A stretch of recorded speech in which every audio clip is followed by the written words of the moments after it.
Hello, and welcome to Kumi Now.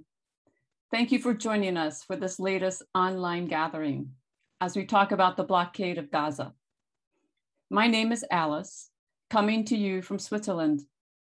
It is a privilege and honor to host Kumi Now today for the first time in support of Sabeel on its important work towards finding a nonviolent approach to achieving a just peace in Israel-Palestine. Before we start, I'd like to remind you that our webinar is being broadcast live on Facebook and will be posted on YouTube. If you want to make sure your photo does not appear online, please turn off your camera. But if you don't mind, leave it on so that everyone can see your smiling face. We would also deeply appreciate it if you could quickly share one of the links that are being put in the chat so that others may join. As usual, if you have an idea or project you'd like to share for up to 5 minutes in a future meeting, please email us at kumi@kuminow.com. Now it's time for our weekly activism survey. We will now launch the poll. Please note that there are 3 questions, so make sure that you scroll down to the 3rd one.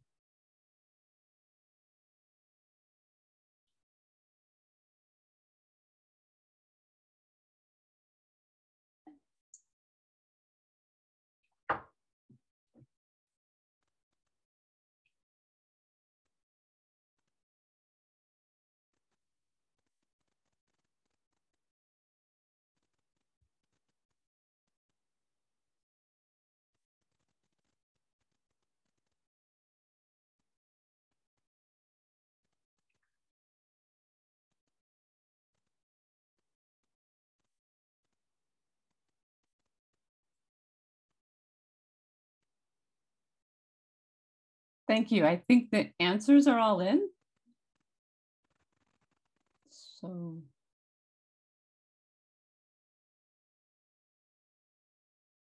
thank you. So the answer to number 2, what is there not a major shortage of in Gaza, is the last choice, textiles.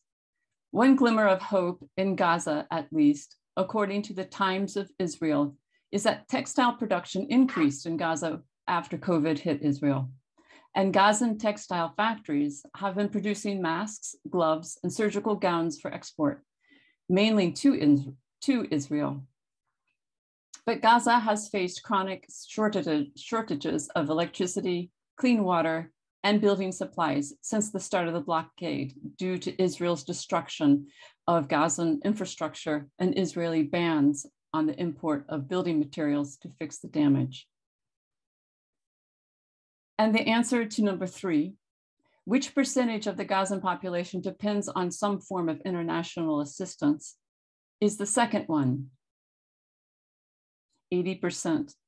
The UN has reported this number for years. It is unclear if the COVID pandemic and this year's assault from Israel have increased the percentage. But following the hostilities in May, the World Bank has estimated it will cost up to $485 million to fund the recovery of Gaza in just the first 24 months. We hope that you will find this session interesting and informative. I'd like to start by having everyone you'll be seeing today introduce themselves. Omar? Thank you, Alice. My name is Omar Harami, and I will be sharing an update from what's happening in Palestine and Israel the last week. Thank you. And Boulos? Good evening, and hello, everybody. My name is Boulos Maher Swedem. I'm 22 years old from Gaza, Palestine. I officially graduated from Faculty of Dentistry at Al-Azhar University. My initial exposure to taking dentistry as a prospective career path come when a dentist helped my grandfather in repairing his teeth after he had a heart pain From here, I learned the real extent to which dentistry is a career, which can truly improve the quality of people's life. And I'm here today to display and express the activities of Gaza people's lives. I participate in many activities in my society. For instance, I'm a leader in Arab Orthodox Gaza, and I do many voluntary works in YMCA Gaza, like being a leader during summer camps and participating in social community activities. Thank you. Thank you. Now I turn it over to Omar to give us an update on what's going on in Palestine. Thank you, Alice. Alice. You give me a second. Okay, perfect. COVID still continues to be a serious problem in both Palestine and Israel. Today, Palestine recorded over close to 2,000 cases, which is a record high from previous weeks. Israel is also continues to record high cases despite of its successful vaccination campaigns. It's almost everybody that we know in the community has either contracted or have or has COVID, unfortunately.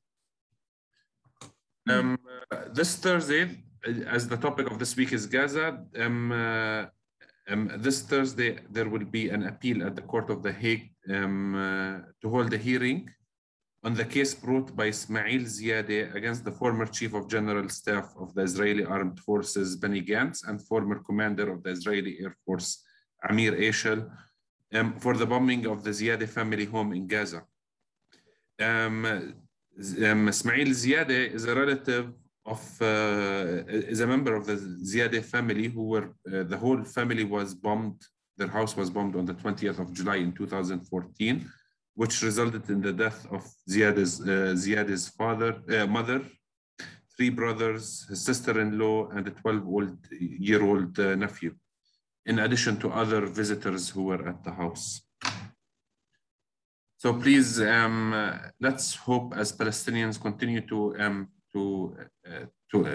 be in touch and to try to make their case through international courts to hold the people who are responsible for massacres and the killings. There is something that continues to be amazing in the West Bank, in a small village called Beta, which is known for its strong resistance. There's a mountain in Beta that has been under the threat of confiscation. Every day and every night, the people are on the mountain trying to defend it. And the attacks continue to happen from Israeli settlers and from the army. Every night until the whole village take turns defending the mountain. Even the older people and the elderly sleep on the mountain and only wake up. They refuse to be at their houses and they sleep under the olive trees. So please hold the village of Beta in your prayers. There are 6 Palestinian prisoners or detainees, administrative detainees, that are held in the Israeli jail who are going through a hunger strike. International media is not reporting on them. 2 of them have been over 60 days through their hunger strike. And some of the people, some of the prisoners who are going through the hunger strike, their health is deteriorating very bad. Today we received very sad news that there are thousands of dunams to the south of Bethlehem have been confiscated by the Israeli army, which is completely creating Bethlehem as a small ghetto surrounded by settlements, roads, and the wall and checkpoints. So this is very frustrating because thousands of dunams is completely fully blocks any potential for Bethlehem to grow or to be able to deal with the demographic changes of the city, which many feel that this is a death sentence a final death sentence to Bethlehem. Thank you. Thank you, Omar, for sharing with us very sobering news. And I would like to pause for a moment to let it sink in and take hold, and to honor the suffering that this information represents.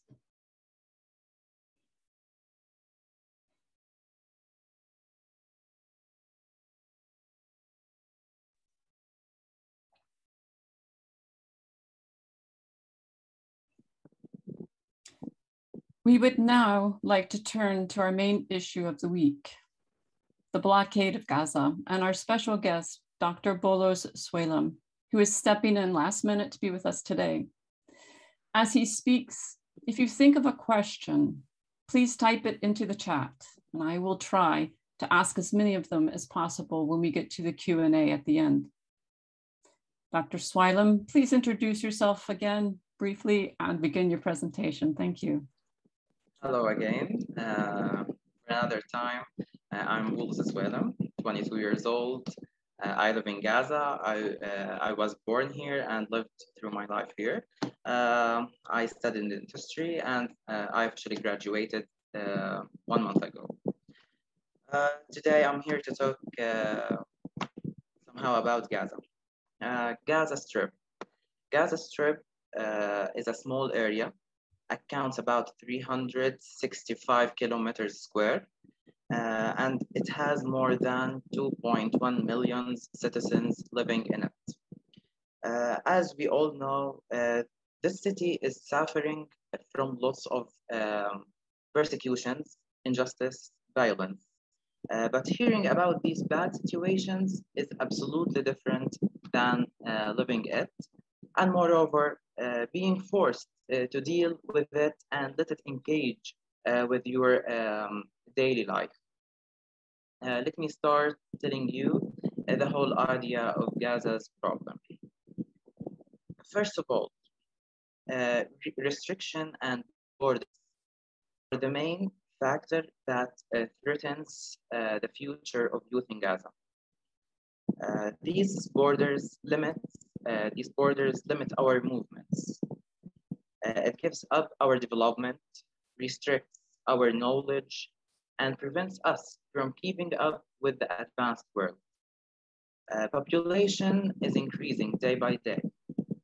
This small area becomes severely crowded. Air, underground water, and sea pollution is a high risk factor, threatens youth lives. Lack of possibilities for education rises illiteracy.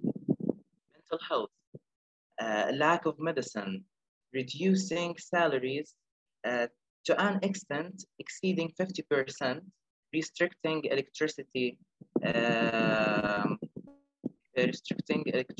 we can say, to more than 12 hours a day.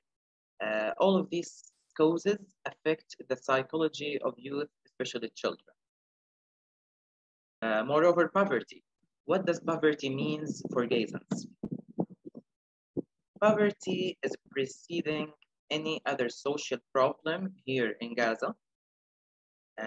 And for the question of its reason, the answer is unemployment. Unemployment percentage exceeds 70% as depicted by Palestinian Static Bureau. Most of youth here in Gaza terminate their studying at their universities and begin to create or find a job which is so far and different from their specialties. We can say career shifting. The funds which are given to Gaza do not cover anything of this percentage, which is 70%. And this is because the short limiting contracts of jobs that end through several months.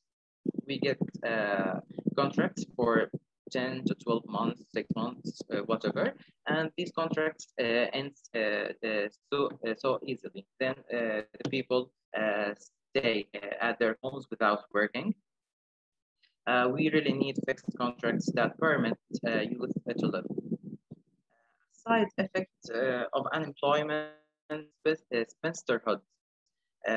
This happens because youth, especially young men, could not afford the cost to buy or rent a house and get married. This also affects the psychological and other health aspects of this is our real situation and general situation, and I'm ready to answer your questions. Let me concentrate a little bit on the healthcare or the medical side as I'm a general dentist.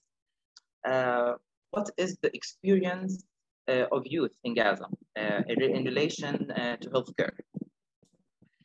There are many centers and non-for-profit NGO in Gaza which provide capacity building by giving courses and teaching people how to deal with different emergency situations in general, and how to provide first aid treatment in their centers.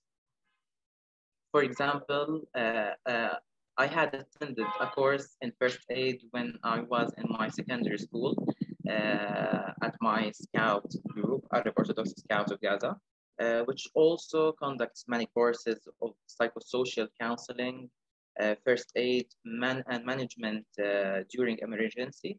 So its members teaching them how to deal with cases during war and natural or human-made disasters. The blockade. Our blockade here in Gaza impacts on the health of young people.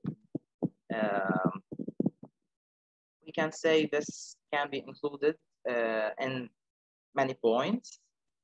First of all, delay of entrance of medicine to Gaza Strip. Second, delay in referral of most urgent medical cases for treatment abroad, which leads to increase in the mortality rates.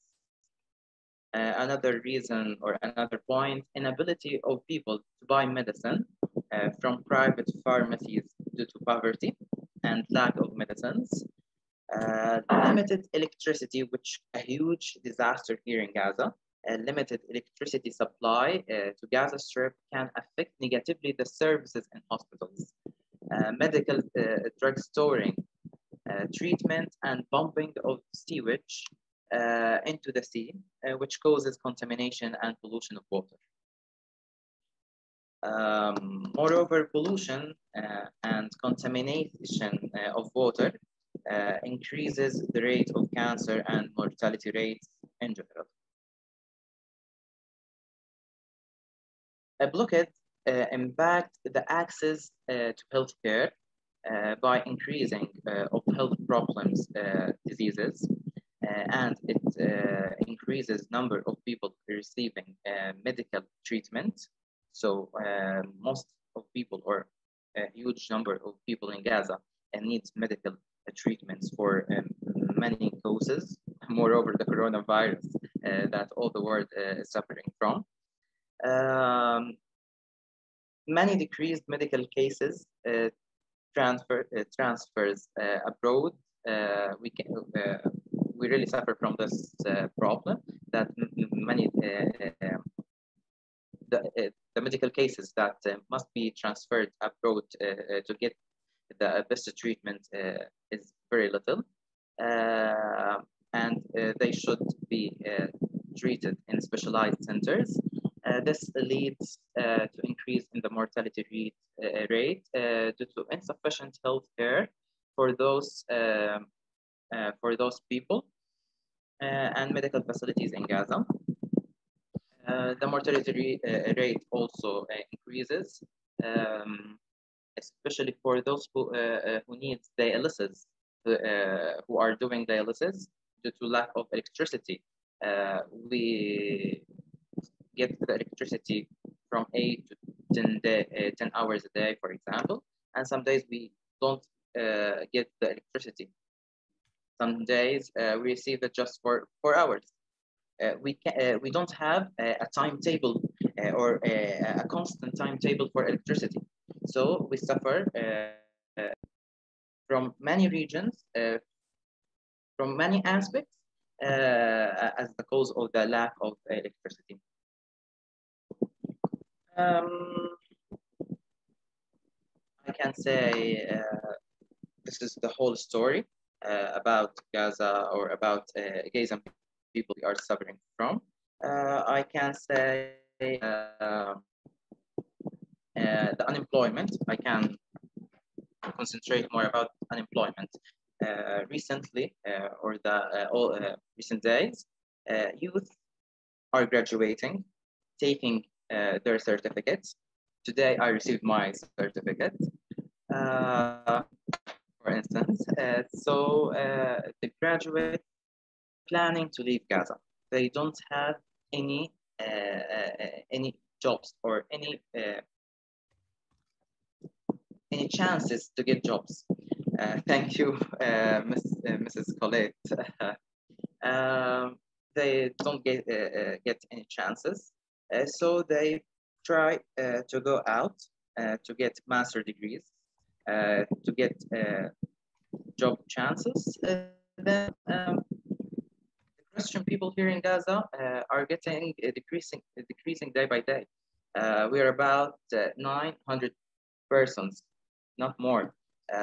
Many years ago, we were about 2000s, and below this, much older, we were 1,000.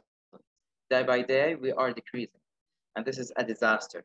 For sure, the Christian institutions here in Gaza are doing their best to get many funds and helping Christian people in general and youth especially. But as I told you in the introduction, people do not need primary contracts. They need to get fixed contracts that guarantee their time life. They don't want to work just for several months, then stay at home.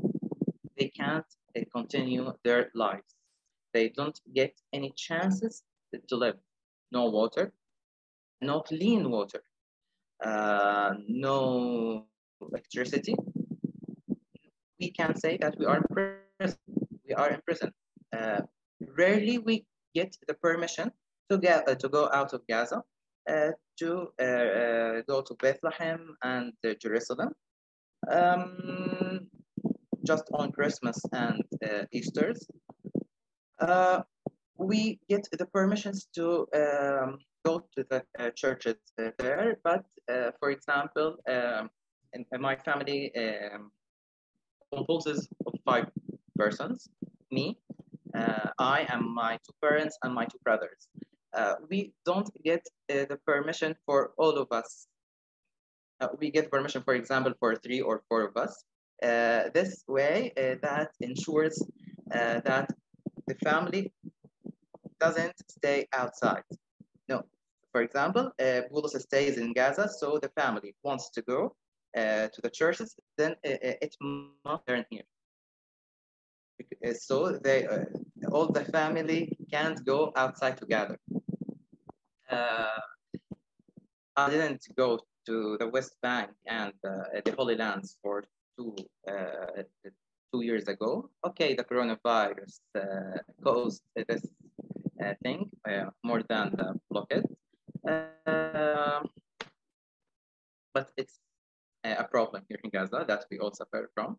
The coronavirus, I didn't mention the coronavirus.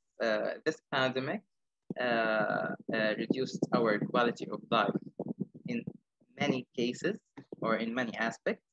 For example,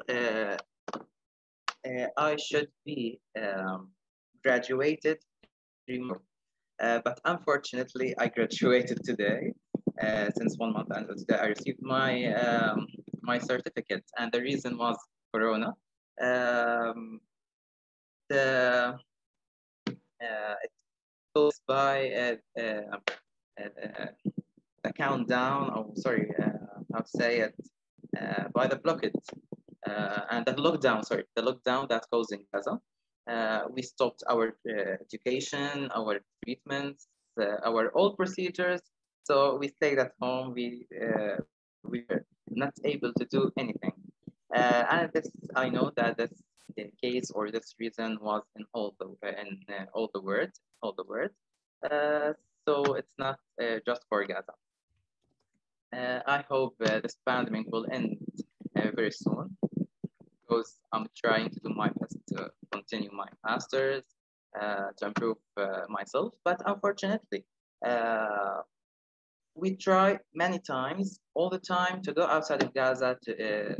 For example, I want to mention for dentistry students, we tried many times to go out for Egypt, and many countries, to attend several conferences that will improve our knowledge, improve our learning techniques.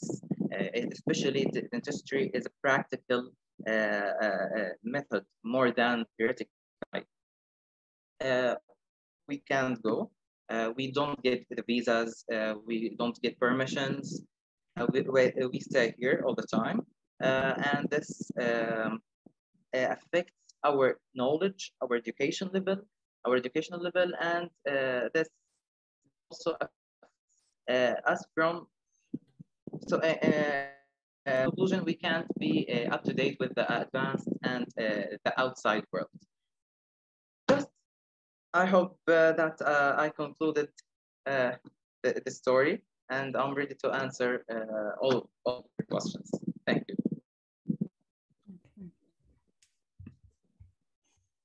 Thank you so much. You're welcome. And congratulations on graduating. Thank you. That's for your time. Certificate. Despite all of the challenges that you face every day and of COVID, yeah, that's very impressive, the accomplishment that you have done. So, and thank you for sharing your stories with us today and the very serious nature of the situation that's in Gaza. Thanks a lot for your kindness. Thank you. I really appreciate this. We'd now like to introduce our action for the day and give everyone a few minutes to get started on it before we start the question and answer section. As you can see on the slide, we'd like you to share the hashtag #OpenGaza wherever you can. Don't let the world forget. Just lost my script, excuse me. Don't let the world forget about the largest open-air prison in the world. As you can see on the screen, you can do this by writing on pieces of currency, assignments that you turn in or papers you hand out, or by posting signs wherever you can. And think about how you can make this a year-round activity, sharing hashtag #OpenGaza in your email signature, social media profiles, business cards, etc. Let us know your creative way for reminding people of Gaza. If you're not a hashtag user, don't worry. Full sentences work and are allowed as well. Thank you so much. We'll now get to work. Instructions on the screen. Please note that Zoom does not allow on-screen links. Everything you need is being shared in the chat. We'll give you about 5 minutes to get started. We will then come back to do the Q&A. Thank you.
Okay, so now we have our question and answers for Dr. Bolos.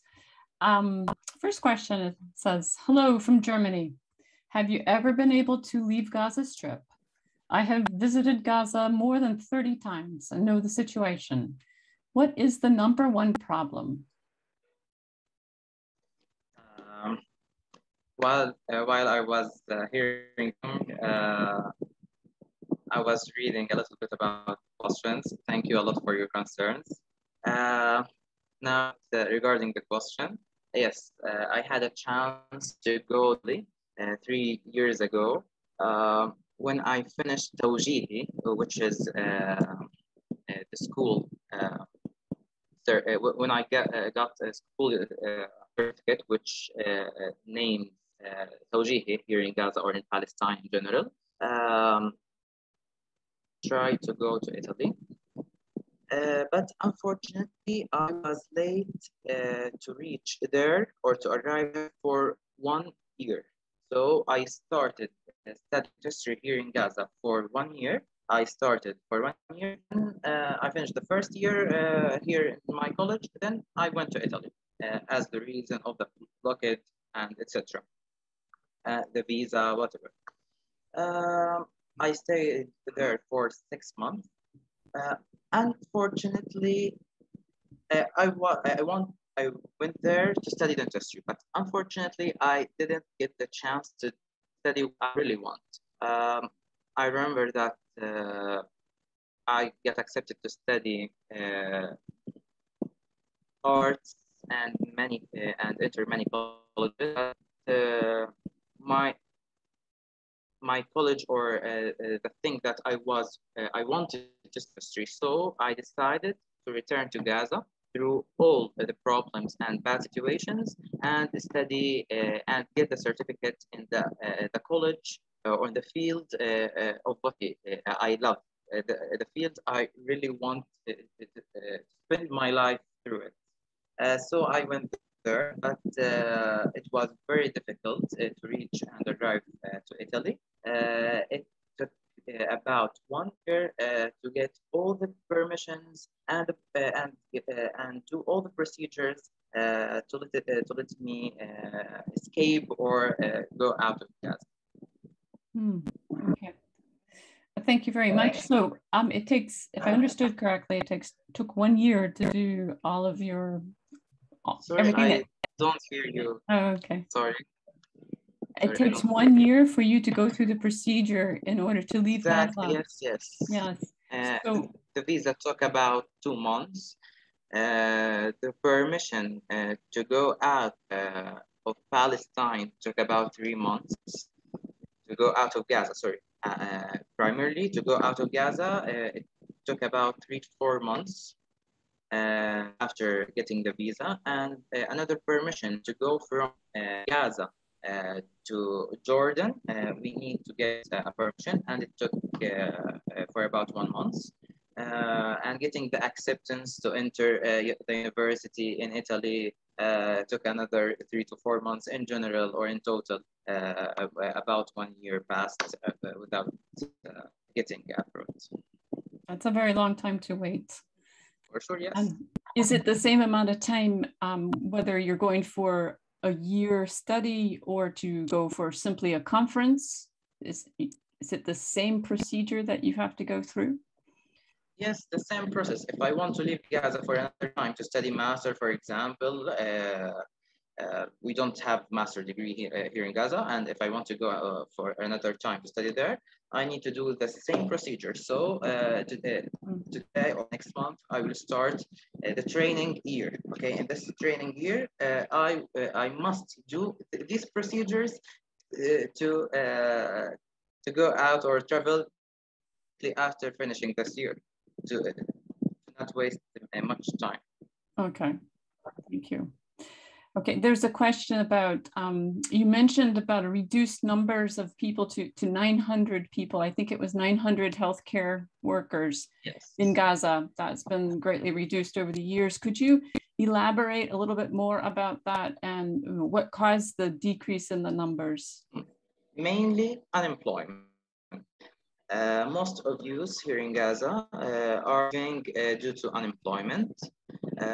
They don't work, don't get the initial or the primary money to live. Try to go outside to get decent chances. And I know many people that go out and work, then they send money to their families here in Gaza, live and do their activities and lives here. This is the first or main reason that we suffer from. We can say, as a Christian, really, as a Christian, I don't suffer from any injustice, really. We live together with Muslims. I don't face many problems. I studied for more than 5 years in university, and no great excuses that I faced. No, so I can say unemployment and inability to reach and get the appropriate job is the main reason. Okay, all right. Thank you. The next question is, what is the rate of mortality in Gaza and the number of intensive care beds, and how are the hospitals coping? The rate of mortality goes for cancer patients. Cancer patients can't go out anytime to get their treatment. And the medical supplies don't arrive here anytime. So sometimes they need to wait for many months to get their treatment and their medicine. I hear about cancer patients, and we can say people that need advanced treatments that can't be done here in Gaza, or have the specialists that can be done, can be a great or extremely huge and big surgeries. We don't get all the time these specialists, so they can't go out and get their treatment and do their surgeries. I imagine that it's difficult for people to go out to get these special surgeries, that there's a lot of waiting and procedures to get there. We and can then say, people, yes, we can say it's referred to Blockade. Okay. So what opportunities does a young dentist have in Gaza? Oh. I read this question, yes. Yeah. Dentistry is a great field. I like it a lot. But unfortunately, the equipment here in Gaza, I see many videos on YouTube, Facebook, and social media. I got surprised and so excited to go out and use these equipments. We don't have advanced equipment here in Gaza. We just get the main and simple or primarily equipment. I don't say that we don't have the better treatment. No, we can treat the cases in way, but I can say in the best or the ultimate treatment or way. Yes, we don't have many experiences, many devices, many effective devices, but I can say we are in the middle stage of in general, in the industry or medicine. Are your plans to stay in Gaza then? I'm not, or in general, I don't want to leave Gaza, okay? But to stay in the meantime, my plan after my training period to go out and travel to get my master degree as a general dentist. I don't get the best chance here in Gaza. So if I go out and get my master degree or PhD, then return here, then I can say that I will and get more chances to work here in my field. Moreover, a huge number and a great number of tests are not working here in Gaza. So we all looking forward to continue our high studyings and get our master's. Okay, all right. So I will try to go another time to Italy. I like a lot this country. Get my master, then for sure I must return here to help my people. I studied here, and I must live with my family. I can't leave them. I must help. I got the certificate to help my people, not to and stay abroad. Yeah, that's a wonderful goal. Yes, I belong to my country for sure. Yeah, yes, yeah. So what can people do to support the youth in Gaza? First of all, the first line, by advocating the Palestinian cause and rights according to the UN resolutions. We can say by supporting the Palestinian governmental and non-governmental institutions with the essential needs, financial and in-kind donations, by providing medical equipment, medicine, and medical supplies, by providing advanced courses and capacity building for some doctors of Gaza and deal with the severe and emergency cases, by providing psychosocial support, as we need it a lot, and emergency management courses for people directly involved in emergency situations. Moreover, encouragement or encourage experienced medical groups in different specialties to come to Gaza to conduct surgeries and to share experiences with the local surgeons and physicians and help surgeons and dentists, doctors in general in Gaza to improve their skills and do these surgeries or any operation that can be done here in Gaza. Yeah, there's a lot to be done. For sure, yes. Yes. It's our dream. Overwhelming. It's a dream for sure. Someone asks, what is it like to see and hear drones above all the time? It's persistence, presence of being watched and sorry, I don't hear you. Sorry. What is it like to see or hear drones above? You know, this persistent presence of being watched. How is that like to live? How can you live like that? Sorry, but I don't understand the question. Okay. May I see it in the comments? Not sure where it's found in the comments, but it must be difficult to always be watched and pervasive on your life in Gaza. We imagine there's drones, that fly over and are watching you. How does that affect how you feel about your life? Sorry for saying that, but we used to deal with this. Okay. We sleep every day with these voices, with these noises. We used to deal with it. Unfortunately, we sleep every day while hearing these voices. Okay, it's just something that's so all the time that you don't, it's in the background in a way for you. Exactly. You have to go on with life. Lately, it's general in Gaza. Mm-hmm. It's a general condition. It's not something special or something different. No, it's a part of our lives. Yeah, okay.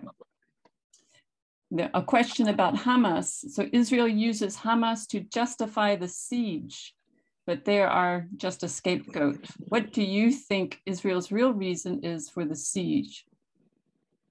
Unfortunately, I don't follow political problems or political sides, so I'm sorry to say that I can't answer this question. Okay. How do hospitals cope with the injuries suffered by young demonstrators subject to sniper fire? Are there enough prosthetics and mobility equipment and social support?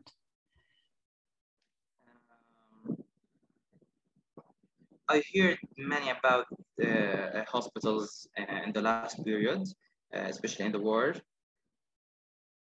that occurred in May. There was a great lack in equipment and medical supplies.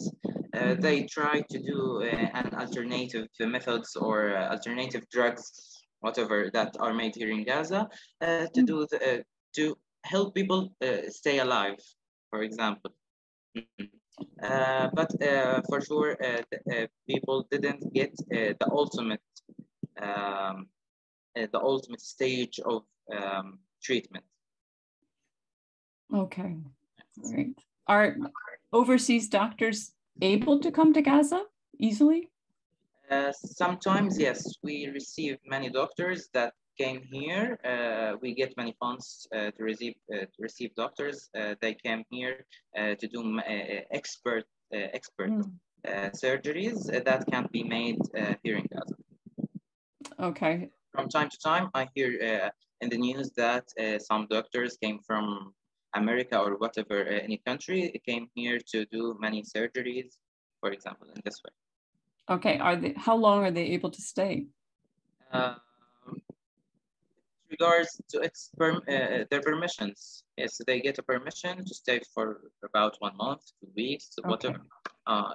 It relates to their work that they came to do here in Gaza. Okay, all right. I think that's about all the time we have for questions. And let's see, any last ones? There is one last question I see here about the Great March of Return. Does that sound like something you would like to talk about? What do Gazans think about the March of Return? I'm not so familiar with this, but. In that period, really, I was not participating in these activities. Yeah. I was concentrating on my studyings, on my field. In general, I said I don't follow the political problems or these sides of problems. I can say that I don't know how to say it. But I don't for the problems in general, just not just in politicals. I'm peaceful. I'm really peaceful. Okay. Okay. And the money situation for medical staff, is there enough money available to pay medical staff? Sorry, may you repeat your question? Is there money in Gaza to employ medical staff? For sure, no. No. The government or the NGO institutions are working their work depends on the funds that receive to Gaza. When when they get funds, they work, or they buy medicines or help people to get treated. Okay. Okay. I think we've come through all the questions that have been listed. So thank you everyone for joining us today. And thank you, Dr. Bolos Welam, for the powerful presentation, for all the information that you've given us. And it's has been a pleasure to speak with you today. Thanks a lot for your concern. And I'm so happy. And it's a pleasure meeting you here. I know I said a lot about our problems. I don't want you to be conscious or sad. We do our best to live. We're strong here. We used to live this life, and we hope peace will cover all the world soon. Thanks a lot for your inconvenience and concerns. Thanks a lot. Yeah, we will all continue to do our best to make the world aware of Gaza and all of the restrictions and difficulties that you face daily. So a link to the video of this gathering, along with all the links shared today, will be available on the Kumi Now website and on YouTube in a day or so. And it will be shared in the next newsletter. You can subscribe to Kumi Now on YouTube and subscribe to our newsletter to make sure you receive them. We would greatly appreciate it if you would share this compelling session with your friends and colleagues, as well as information on our future sessions. Next week, we will focus on Bedouin rights Our guest will be Kali Al-Amour of the Regional Council of Unrecognized Villages. If you'd like to be reminded of the online gatherings an hour before they begin, you can register for email reminders at kuminow.com/online using the form at the bottom of the page. We hope to see you back here in a week's time. Thanks again. Good afternoon and good night. Take care.